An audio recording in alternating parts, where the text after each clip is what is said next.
Welcome back to the channel, everybody. Thank you so much for joining me and allowing me to continue to be your daily advocate. If you're new here or you're not subscribed for any reason, please do me a huge favor and hit the subscribe button.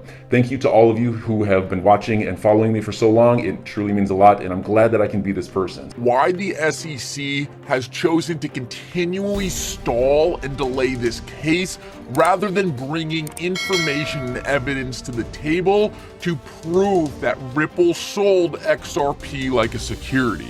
I would say they could bring evidence to prove XRP is a security, but that fundamentally is not true based on their own securities laws. Unfortunately, the SEC is having a hard time realizing that, but that is for another video. I want to start out right here, and I tweeted this out yesterday. I said the SEC legal team low-key kind of sucks.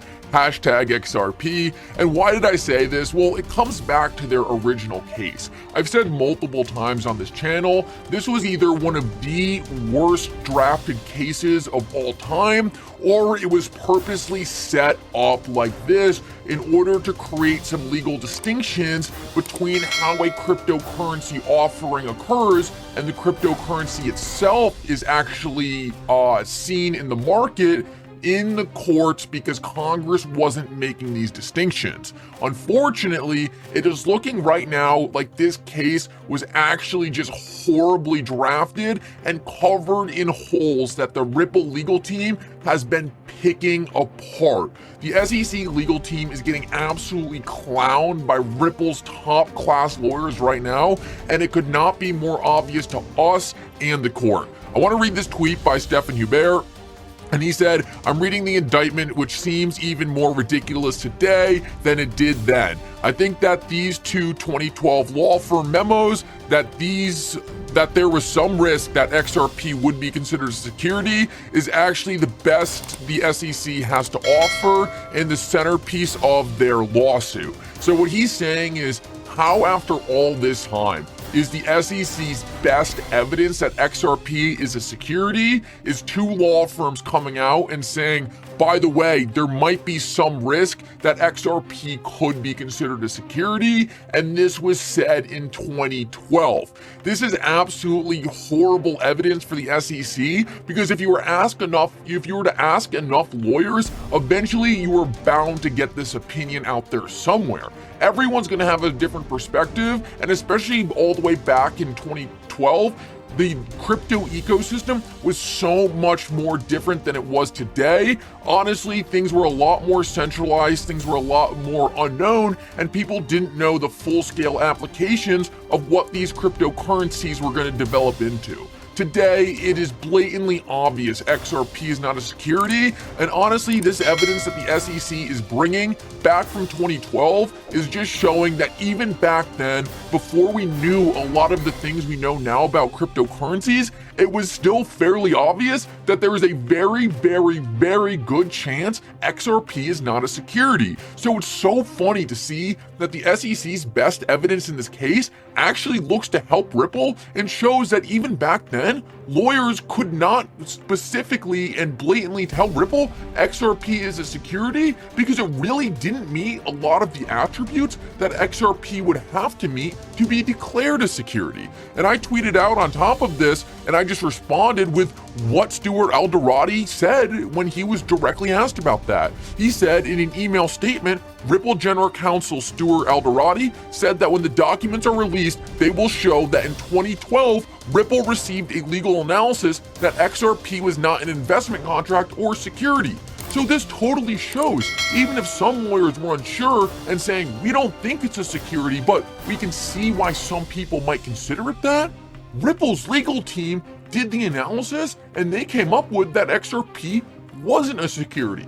So outside of any guidelines by the SEC, which were never given, especially back in 2012, 2013, the SEC didn't start giving any what they call guidance. Sometimes they call it a personal opinion, a whole nother story. They didn't start doing any of that until 2017, 2018. So how could it have possibly been known that XRP was a security if the securities lawyers were breaking it down and said, this most likely is not a security? obviously we have no idea what's going to be said in the future, what new laws are going to be made, but our understanding right now is that this is not a security.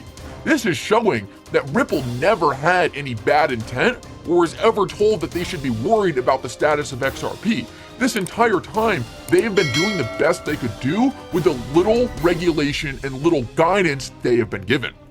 Let's keep moving though, and this really has to do with the fact that why is the SEC's evidence so bad? The SEC gets about a 1 to 2 year head start on these companies where it is allowed to gather evidence and get ready before it even files a lawsuit, and then gets to go into court with full discovery rights. It's not fair. It is the way it is, as they say. This is from Jeremy Hogan, and I think this just shows that you would really expect the SEC to have a better case that they brought forward. It seems like it's been months from when the SEC brought any new evidence to this case, and all their evidence has been extremely weak at best. I just showed you what Stephan Hubert and I believe to be the best evidence the SEC has, and I believe it actually favors Ripple to a large degree because it shows extreme uncertainty in the market, which is all Ripple needs to prove that the SEC wasn't doing their job to create this certainty. What Jeremy Hogan is saying, he's essentially saying it's embarrassing that the SEC, after having a 2 year head start on Ripple, is doing such a poor job of formulating their arguments and bringing it to the court. And that's why I believe we are getting all these delays. The SEC doesn't actually have any evidence, and the only power they have right now is time. They can't bring new evidence to the table because they don't have it. They are wrong from the start. The only thing they can do is push this case out and hope that Ripple will get so sick of waiting that Ripple will give in on some certain points that I'm sure the SEC is asking for right now. If we take a look at what Jeremy Hogan says right here, and this is him answering someone who is obviously very upset with the fact that this case keeps getting delayed. He said, well, Ripple hasn't really requested for an extension yet, so he's saying, I don't think the requests for extensions have really been one-sided. But I think some of the rulings so far could be thought of as considerate to Ripple. And it's very important that when it comes down to major rulings, Ripple really has been getting the best of the SEC. Despite the fact that we have seen the SEC get multiple extensions, this is all they have gotten. They have lost out on almost all the major rulings and are being forced to give over a ton of different documents to Ripple. The SEC hasn't brought any evidence to the table, and the only thing so far the judge has really granted them for major wins are extensions. The SEC is simply trying to buy time because they know they are fighting the losing case, and the only weapon they have is time. Of course, they are going to utilize the time because it's all they have. They don't have the facts and they don't have the law. Therefore, they are going to use time to the best of their ability because it's all they have. This is a tweet I tweeted out responding to someone who said, people have been talking about a settlement, this case ending for a very long time now. And while he is right, people have jumped the gun.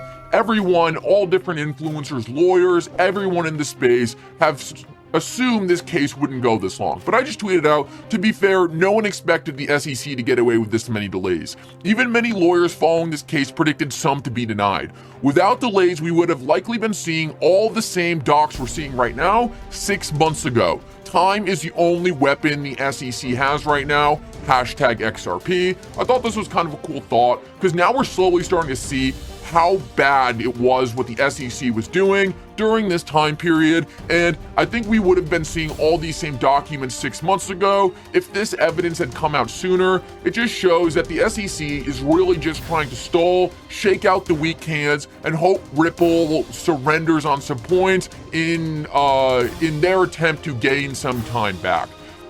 Either way, though, I think it's important that Jeremy Hogan really thinks that this case will not go to trial, as he says right here. He thinks the Garlinghouse and Larson cases could, but thinks it is much more likely, worst case scenario, Ripple gets out at summary judgment. I personally think it will end in a settlement, but obviously I'm not a lawyer, so what does my prediction do? The only reason why I think it's a settlement is because I don't think the judge is going to want to have to rule on these complex issues. I think it's much easier if Ripple and the SEC hash it out, especially since Ripple has been putting forth documentation to other countries on how to properly regulate digital assets. They're very likely have very thought out ideas on how this space could be regulated, and I think a much much better ruling would be reached if SEC and Ripple came together and hashed out their disagreements to create a framework for how the future of digital currencies should be regulated. On that end, that would be very reasonable for the SEC to do, and we haven't seen a lot of reason out of that agency, so maybe it's just a pipe dream by me, but I would like to see a settlement because I believe that would be good for both sides. I've said multiple times, this space needs regulation, but it needs the right regulation, not corrupt regulation. So I want to see the SEC pass good rules. I want to see the rules passed by the SEC that is going to help foster the adoption of blockchain technology in the United States. But I obviously don't want this BS where the SEC makes baseless claims and gives some companies a free pass and others the stick. Anyway, let's keep moving. And I wanted to show you guys this because we haven't seen any game-changing announcements out of Ripple as of recent. We've seen some big ones, them joining different boards for creating or on the boards of digital currency development, but no massive banks using XRP or anything like that. I just wanted to point out part of the thing the SEC is saying right now is the SEC has to answer whether efforts by Ripple were necessary to affect any increase in the price of XRP.